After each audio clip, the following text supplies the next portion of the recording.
há unção sem oração. E é cansativo você viver uma vida espiritual rasa. Se for para ter uma vida espiritual sem unção, eu prefiro não ter. Porque você sofre. E você vai pensar que o demônio é muito grande. Você vai valorizar o demônio por conta de muitos ataques. Quando o problema não está no demônio, está na tua vida, que está a ser comprometido por falta de oração. As pessoas vão questionar onde é que está o teu Deus. Você que vai à igreja, você que ora. Mas a questão não é ir à igreja. A questão é que quando você não tem uma vida alicerçada nos princípios espirituais, você fica mais um crente perdido no meio de muitos. Hoje eu não vim para dar uma palavra para te cuidar, irmão. Eu vim te tirar do conforto. Eu vim te tirar a preguiça de orar. Eu vim te tirar a preguiça de meditar. Eu vim te mostrar que uma vida espiritual rasa é só sofrimento e não glorifica Deus. Como é que está a tua vida? Com a palavra e com a oração. Às vezes nós queremos um culto sensacionalista. Às vezes nós queremos um culto de promessa. Vais ter agora a tua casa. Você, anos passam em casa nada. Às vezes nós queremos ter um culto onde um pregador do fogo vem, remove todas as cadeiras, o carro está aí fora na porta, toma posse da tua chave. Ano passa, carro nada. Parece que o culto de hoje é para amassajar o nosso ego. E nós continuamos no mesmo nível espiritual, esperando que Deus naquele nível espiritual faz grandes coisas. Não há nada para quem não tem estrutura, fundamento espiritual. Vai viver esperando, vai viver contando com Deus. É impossível. Tem aí um tripé, por favor. Por favor, tragam só um tripé aí. Nós precisamos de entender que a vida com Jesus é uma vida de compromisso e que nós precisamos de nos beneficiar do sacrifício da cruz. Mas o sacrifício da cruz, para ser beneficiado, existe uma vida de renúncia, de dedicação, de oração, da palavra. Ok, obrigado. De meditação e da palavra, para que no final de tudo as pessoas possam ver Cristo em você. Uma vida de Cristo rasa, uma vida espiritual rasa, não faz ver Cristo em você. As pessoas faz com que as pessoas questionem onde é que está o Deus dele. Se ele está sempre na igreja, por que vive toda hora o que vive? Porque se ele está sempre na igreja, parece que ele tem 10 vezes mais problema, 10 vezes mais aflição, 10 vezes mais lamentação que eu. Irmão, chega mesmo dessa vida espiritual rasa. Por isso foi intencional começarmos o culto. Não olhei no horário com um clima espiritual, com um clima de adoração, com um clima de oração, para provar como é doce estar no meio da presença de Cristo. Porque quando gosto de falar da palavra, mais do que palavra, Deus precisa de ser vivido. A nossa vida espiritual, ela está alicerçada em um tripé. A nossa vida espiritual, ela está assim, alicerçada em tripés.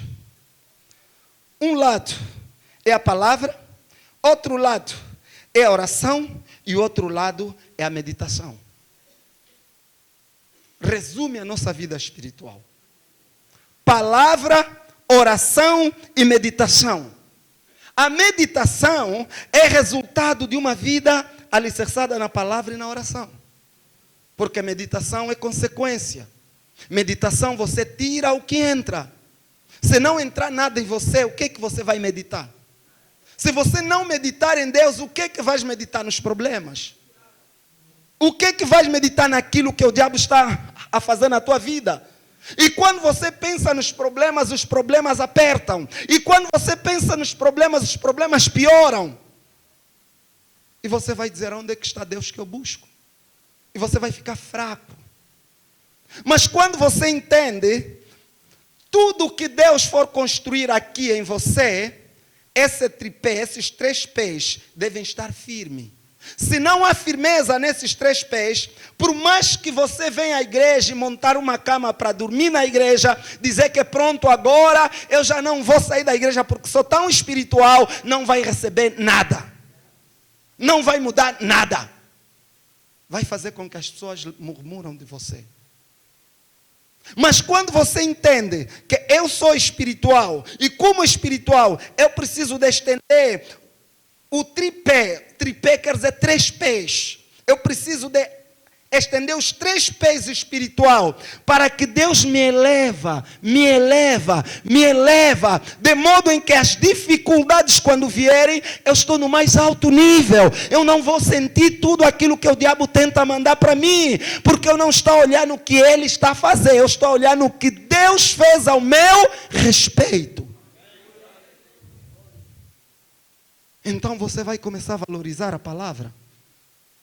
A palavra é o alicerce. Hoje não quero enfatizar a palavra, porque nós falamos quase sempre da palavra nessa igreja. Cristão que não sabe o poder da palavra não é verbo da vida, porque a nossa visão é a palavra. Mas hoje quero enfatizar a oração. A oração, às vezes, nós minimizamos e colocamos a palavra à frente. A oração tem a mesma importância que a palavra, irmão. Pessoas que oram abrem os céus para receber coisas dos céus. Pessoas que oram penetram no reino do impossível. Tiram a impossibilidade do natural a partir dos céus e trazem para a terra. Pessoas que oram, eles sabem que a oração é a chave do avivamento. Pessoas que oram andam em novidade de vida. Pessoas que oram mostram Jesus. Pessoas que oram, eles são milagreiros em manifestação na terra. Pessoas que oram, não é qualquer pessoa, pessoas que oram, eles fazem a diferença na sua geração. Ora, irmão. Ora, hoje eu vim te dizer, ora, não brinca, essa nação não está boa, ora. Às vezes você pensou que não, vou a uma igreja onde vão me impor as mãos e tudo vai acontecer, é feiticismo isso. Ora. Essa Angola está como está porque a igreja não está a orar. Se a igreja se unir em oração, os céus vão se abrir, o avivamento vai descer. Aqueles que roubam, eles vão deixar de roubar e vão distribuir ao povo aquilo que é do povo, porque é um espírito que se move quando há um avivamento, aonde o gatuno torna santo, a prostituta vira pregadora, porque a unção de Deus não permite pecado. Ora, irmão, ora. Eu posso demonstrar isso na Bíblia. Ezequiel era cobrador de imposto, era infiel, roubava as pessoas. Quando a unção em pessoa chegou, chamado Jesus Cristo, ele desceu e disse: eu vou entregar às pessoas aquilo que eu roubei. Ora, a culpa não é dos dirigentes, é nós, igreja, que não estamos a nos posicionar. A Bíblia fala em Romanos 8 que a terra geme, esperar a manifestação dos filhos de Deus. Aonde é que está a manifestação dos filhos de Deus? Aonde é que está? Se eu perguntar qual é o tempo que você tem de oração, nós vamos assustar, irmão. Há pessoas que eles oram somente para dormir, e quem ora para dormir não recebe nada de Deus, porque é uma oração de sono. Ele usa oração como se fosse uma droga para dormir.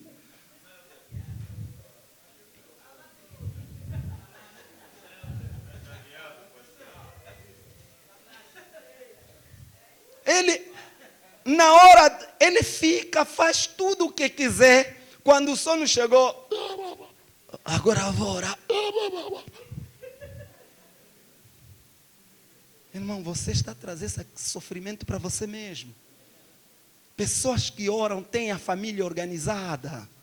os seus primos, os seus tios, os teus avós, quando você começa a orar, você ora de verdade, aquele desentendimento na família acaba, aquelas intrigas na família acaba, aquelas desavenças na família acaba, eles se reúnem porque a oração funciona como um escudo e todo aquilo que o diabo mandava contra a sua família, te encontra na brecha para impedir.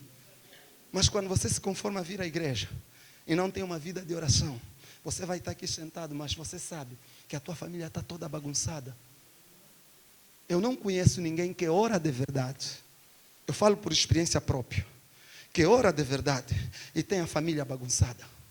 Há muitas famílias angolanas desorganizadas, que quando se reúnem é só misericórdia. Muita fofoca, muita intriga. Uma prima não fala com a outra, outra não. Por quê? Porque estão à espera de quem se levanta para orar. E o crente que Deus levantou para orar, está um crente assim só, que vive a vida dele de qualquer jeito. E começa a culpar a família. Há famílias que não ficam 3 meses sem óbito. Como é possível? Aonde é que você está? Eu te disse hoje, eu vou te tirar mesmo do conforto, irmão. Onde é que você está?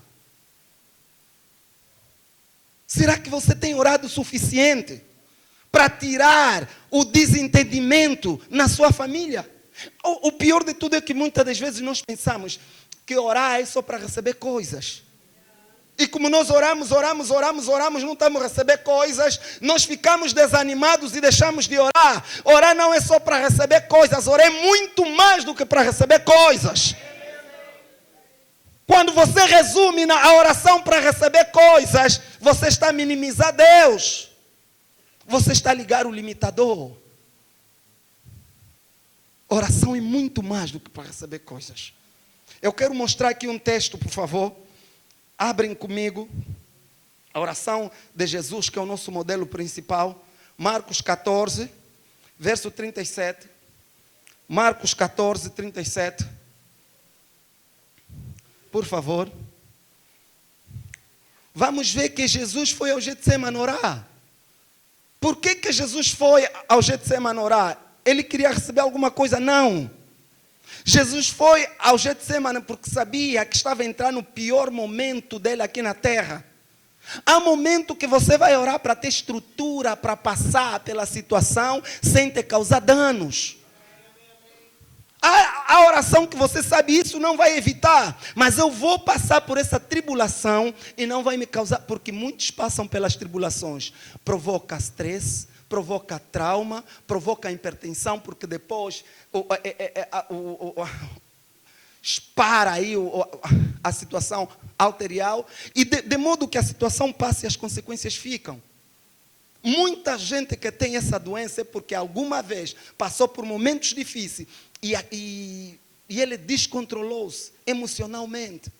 Então a oração, ele pode funcionar como... Você passa por situações de forma blindada. A Bíblia fala, se passares pelo fogo, não te vais queimar. A Bíblia não diz que não vais passar. Você vai passar, mas não vais queimar. Muitos querem evitar o fogo. Há momentos que você não vai conseguir evitar. A oração não evita problemas. Mas a oração faz com que você passe nos problemas e ficas inteiro. E chegando, achou-os dormindo e disse a Pedro: Simão, dormes? Não podes vigiar 1 hora? A seguir, vigiai e orai, para que não entres em tentação. O espírito, na verdade, está pronto, mas a carne é fraca. A seguir, e foi outra vez e orou, dizendo as mesmas palavras. Eu quero que você, amado, quando estudei isso em casa, vai ler bem esse versículo. Eu entendi aqui 3 coisas que temos que levar para as nossas vidas. Primeira coisa, Jesus estava a entrar para um momento de tribulação. Foi orar. Quando você está a atravessar um momento de tribulação, onde é que você vai? quando você está a entrar naquela fase difícil, onde é que você vai? A Bíblia fala, por intermédio de Tiago, capítulo 5, está entre vós alguém sofrer, ore. Primeira saída, no momento difícil, ore. E nós, momento difícil, murmura. Momento difícil, lamenta. Momento difícil, faz cara de coitadinho. Ore, irmão. Ore mesmo. Tire essa preguiça, ore. Agenda o teu tempo de oração. Então, primeira coisa que eu aprendi com esse texto é que nós podemos passar por circunstância sem danos quando nós oramos. Segunda coisa que aprendi com esse texto é que nós devemos ter parceiro de oração. Às vezes nós da palavra da fé se sentimos tão grande que não precisamos de ter parceiros de oração. Quem ora, meu irmão, seja sincero, quem ora contigo? Quem ora contigo? Jesus é o autor e o consumador da nossa fé. Ele deixou os discípulos, andava com 12, deixou 9, levou 3, venha orar comigo. E às vezes nós pensamos que somos tão fortes, é só declarar a palavra, não preciso orar. Depois vamos encontrar pessoas quebradas. Quando você pega para orar com alguém, você está a dividir as cargas, como a Bíblia fala, devem repartir as cargas. Não ore sozinho, não pensa que as tuas orações sozinho têm mais poder, porque a própria Bíblia diz onde tiverem 2 ou... Quem é o teu parceiro de oração?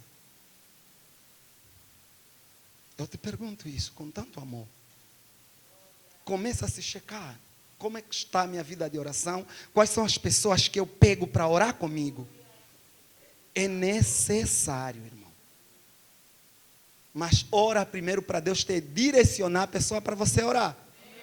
Porque há pessoas que você convida para orar, é mais fofoqueiro ou fofoqueira do que oração.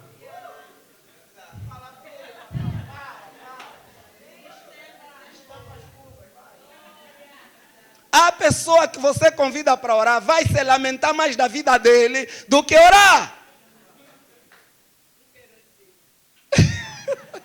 Exato. Então, seja guiado pelo Espírito em escolher pessoas da tua igreja para orar contigo. Porque quando vocês oram junto, você trata de coisas delicadas. E há pessoas que não têm sigilo, você lhe conta, está na boca da igreja, está na boca do povo.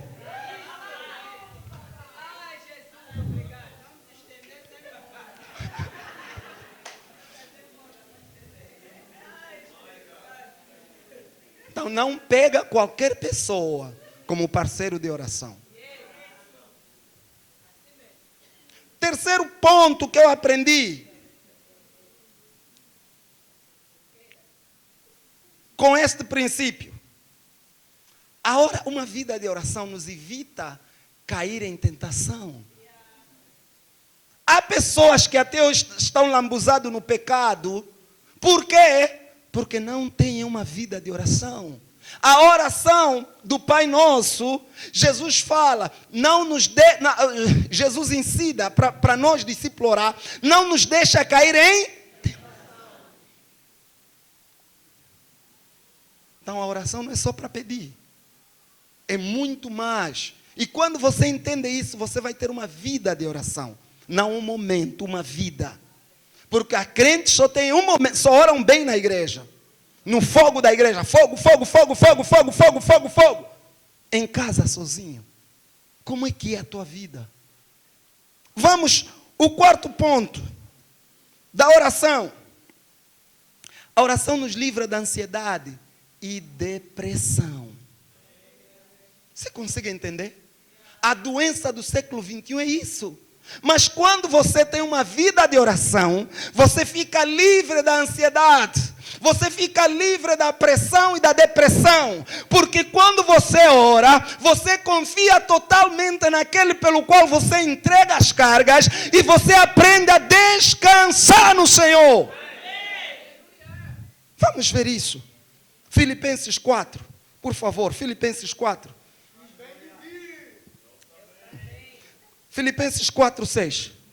Então, vamos começar a entender, amado, que nós às vezes perdemos muito por não ter uma vida de oração. Nós perdemos muito mais do que pensamos. Não tem emprego, está deprimido. Não consegue aquilo, porque não ora. Não estejas inquietos por coisa alguma. Mete, por favor, versão King James.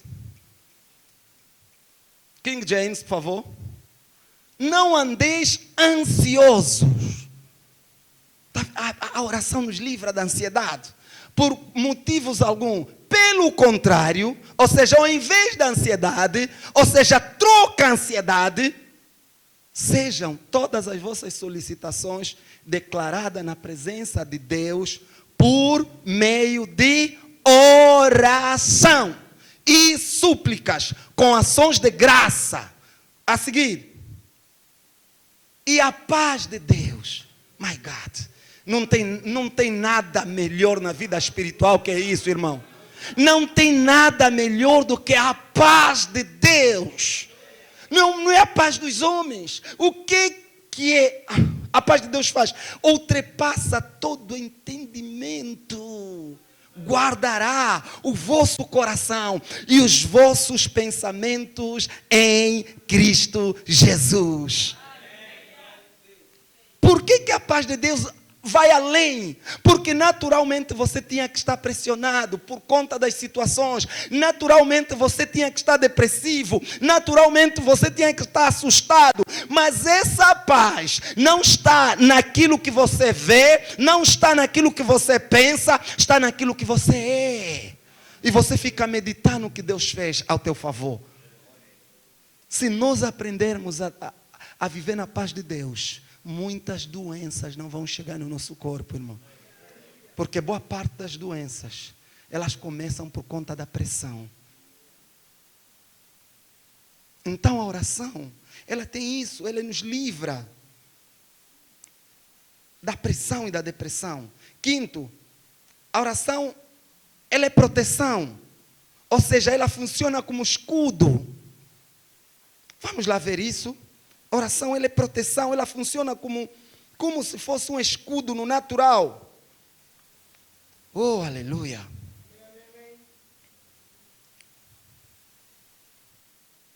Já vimos Mateus 6,13. Ele diz, não nos deixa cair em tentação, mas que livra de todo mal. Há livramento na vida daqueles que oram. Não quer dizer que o ataque não vem. O ataque vem, mas o livramento está lá. Tudo aquilo que as trevas lançam para a tua vida não vai alcançar, porque encontra as palavras pelo qual você libera em oração. Quando as flechas vêm, essas palavras impedem para que aquele mal chegue até a você. Vocês precisam de entender como é que funciona o sistema de defesa. Antiaérea. São baterias assim, espécie de ferro. Quando o inimigo manda uma bomba, um míssil para arrebentar em uma região, a quilômetros, o sistema libera algo que vai ao encontro do míssil e destrói muito antes de chegar ao alvo. E não acontece nada. Há coisa para a vida daquele que ora. Muita coisa não chega. Não é porque não estava para chegar, mas é porque tem alguém na brecha orando. Por isso é que eu disse, quando você ora, a tua família fica unida. Porque o sentimento que divide as famílias é travado em oração. O sentimento que mete um contra o outro é travado na oração. E não chega nada de mal contra aqueles que oram.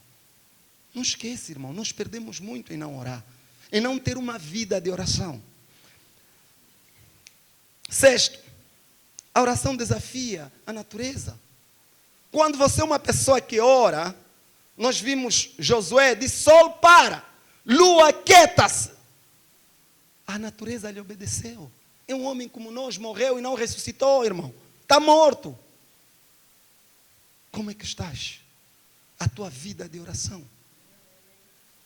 Você ora mesmo? Ou só oras por formalidade? Oh my God. Sim, 7. 6. A oração abre caminho para o agir de Deus. Deus sabe o que Ele separou para a tua vida. Mas até que você ora, Ele vai fazer. Se você não orar, Ele não vai fazer. Vamos ver isso em Êxodo. Vê aí Êxodo, capítulo 2, verso 23. Mais breve, por favor. Êxodo. O povo de Israel tinha uma promessa que vai sair da terra do Egito. Mas eles não oravam e começaram a sofrer, até que entenderam, chega, vamos começar a orar. A Bíblia diz que Deus lembrou.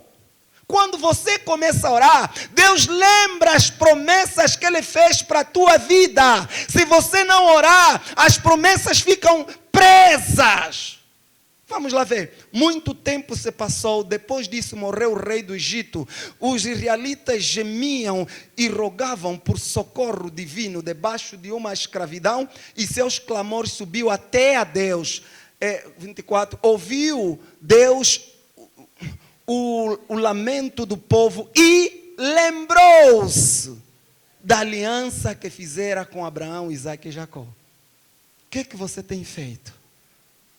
Eu sei que há pessoas que têm promessas de Deus aqui. Todos nós temos promessas de Deus. Mas até que você ora, essas promessas não vão se cumprir. Se você viver uma vida espiritual rasa, é necessário, irmão. Às vezes nós exaltamos tanto a palavra e parece que esquecemos que a oração funciona. A palavra funciona com oração. Uma pessoa que ora de verdade, a oração abre apetite para você meditar na palavra. Sem uma vida de oração, não tem uma vida de meditação. Meu Deus. E quando você tem uma vida de oração, irmão, você aprende a esperar no Senhor. Porque você não anda ansioso. E a Bíblia fala daqueles que esperam no Senhor. Coloca Isaías 40, verso 28. Isaías 40, característica do que esperam no Senhor. Oh, aleluia. Oh, aleluia. Diz comigo, glória a Deus. Glória a Deus. Vamos ler aqui. Não sabes, não ouviste que o eterno Yahweh, o nosso Senhor e Criador de toda a terra, não se cansa nem fica exausto. A sua sabedoria é insondável, o seu conhecimento é incompreensível. 29. Faz forte ao cansado e multiplica o vigor dos que estão fatigados. 30. Ora, até os adolescentes se cansam e ficam exaustos, e os jovens tropeçam e caem. 31. Mas, diz comigo, mas aqueles que esperam. Como é que você vai esperar se não tem uma vida de oração? Aqueles que esperam, my God, no Senhor, renovam suas forças, voam alto como águia, correm e não se cansam, e não se fadigam, caminham e não se cansam. Agora eu lhe pergunto, por que Deus faz menção de águia? Por que Deus nos fala que os que esperam no Senhor são como águia? Nós precisamos entender que Deus é quem fez a águia. E Ele sabe as características que Ele colocou na águia no natural. Ele quer que nós desenvolvemos as mesmas características no espiritual. Fica atento, eu vou dar um breve resumo sobre a águia. A águia é o único animal que no ar, no alto, não tem adversário em altura. No seu habitat, a águia não tem adversário em altura. Ninguém desafia a águia. Eu quero lhe dizer, quando você tem uma vida de oração e da palavra, ninguém pode te desafiar, irmão. Porque a palavra diz que agindo Deus, quem impedirá? Você foste feito e dentro de ti é uma impressão de mais do que vencedor. Ou seja, imbatível. Mas precisa aprender. Primeiro, a águia não tem quem desafie. A águia tem característica diferente de todos os outros animais. A águia, no meio da tempestade, a águia não foge do lugar, ele não sai daqui, ou seja, não imigra. A águia não imigra. A águia não sai daqui para ir montar no outro lado. É o único animal na face da terra que no meio da tempestade ele permanece ali. E há pessoas que estão a sair dos departamentos porque não, ali mesmo me perseguem muito, estão a mudar. Sabe, as pessoas às vezes veem a perseguição para promover o teu crescimento e você não entende. Há situações na tua vida que vêm, Deus é especialista para fazer aquilo que o diabo faz contra você. Deus é poderoso para inverter ao teu favor. O diabo matou quem? Lázaro. O que Deus fez? O que Jesus fez? Não, isso é para a glória de Deus. Diz comigo, Deus é especialista para inverter a situação que eu vivo para a sua glória. E muitos não entendem isso. Por isso é que falam, Deus dá doença. Deus não dá.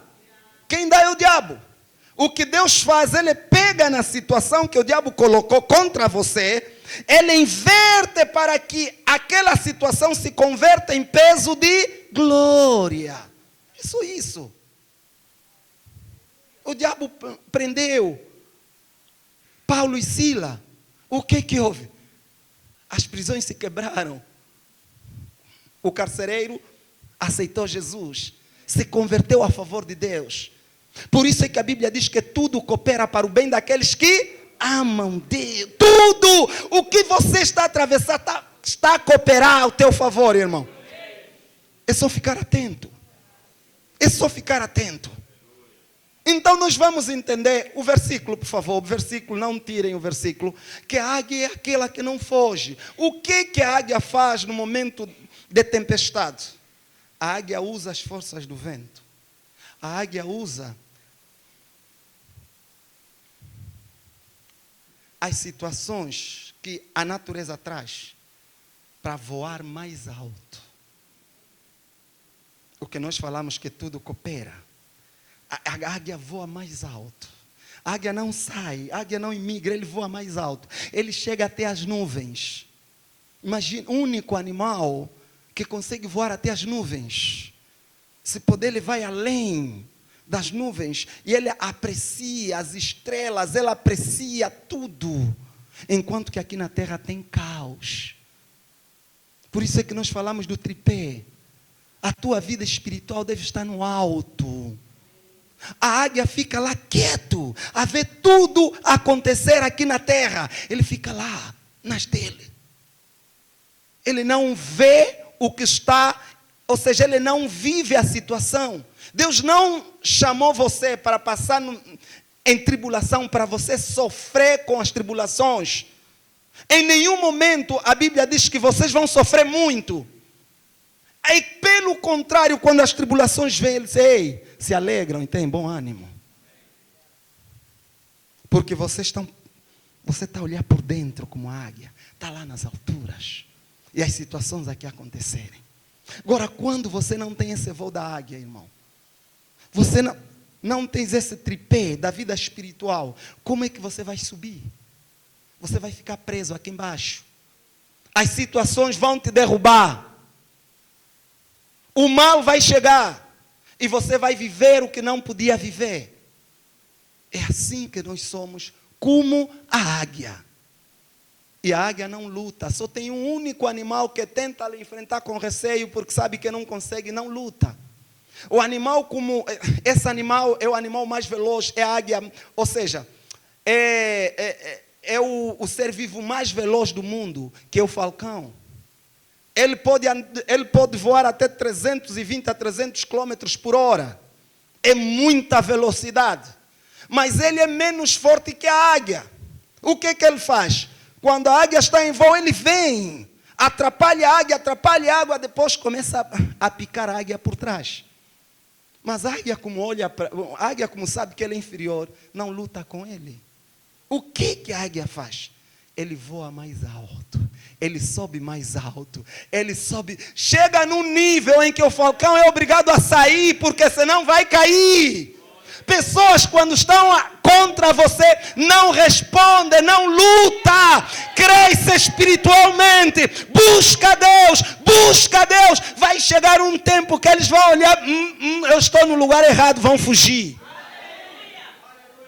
Quando você responde provocações, quando você responde mentiras, quando você responde calúnia, você vai sair do foco, porque o objetivo do porco para convidar alguém para lutar não é que ele vai vencer ou não, só o facto de você lutar com o porco na lama, o porco já venceu, porque você baixou no nível do porco.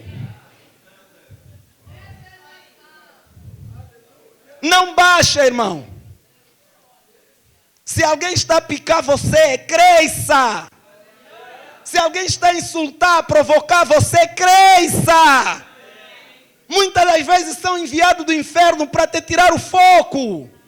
Se você não estiver atento, vais meditar na resposta, vais meditar, não, ele também tem que me sentir. Não, para com isso, irmão. Não responde. Irmão, recentemente eu tive aí algo que eu fui obrigado a ficar 1 hora a orar, só para não responder, porque era algo que estava mesmo me roubar paz. Eu disse, não vou responder. Irmão, já passamos por situações, mas aquilo estava mesmo me roubar paz. Eu disse, não, é demais. Mas eu sentei 1 hora, há momentos que a vida espiritual é assim, até que a carne aplaca. Aí você está em condições. Como é que você é? Ferve sempre com pouca água? É aquela pessoa, não, eu já sou mesmo assim. É porque não há espiritualidade nisso. Pessoas espirituais dão fruto. Pessoas espirituais fazem diferente. Pessoas espirituais exaltam Deus. Pessoas espirituais olham no alto. Pessoas espirituais não respondem provocação. Pessoas espirituais não andam no nível da carne, andam no nível do espírito. Pessoas espirituais são homens e mulheres preparados para andarem em milagres e em novidade de vida, e se coloca de pé.